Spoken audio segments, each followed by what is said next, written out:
ఓకేనా. Hello hi friends, నేను మీకు ఈరోజు ఒక మంచి టిప్ చెప్తున్నాను. ఇదేంటే అందరికీ యూజ్ అవ్వదు, ఓన్లీ పార్లర్ ఉన్న వాళ్ళకి యూజ్ అవుద్ది. ఎవరికైతే స్ట్రైట్నింగ్ క్రీమ్ కొనేసి ఉంటారు కానీ వాడి ఉండరు, ఎక్స్పైరీ డేట్ అయిపోయి ఉంటాయి. సో వేస్ట్గా పడేయకండి. నేను చూడండి నేను ఎలా క్లీన్ చేస్తాను. మన దగ్గర ఉన్న చైర్స్ ఏమన్నా ఇలా జంక్ అయిపోయి ఉంటే నీట్గా క్లీన్ అవుతుంది. ఓకేనా, ప్లీజ్ వాచ్. బాక్సింగ్లో చేసేస్తుంది.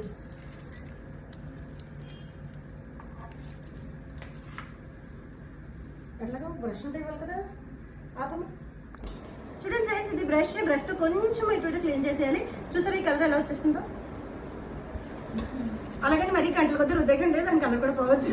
చూడండి ఇది క్లీన్ చేస్తాం. క్లీన్ చేసుకున్న తర్వాత అంటే మరీ పోదు, మరీ ఎలా పోతుంది దుప్పటింది, బట్ కొంచెం క్లీన్ అవుతుంది. చూడండి కొంచెం క్లీన్ అయినా. ఓకేనా, మీకు ఇలాంటి ఏమన్నా దారుణమైన దుప్పటి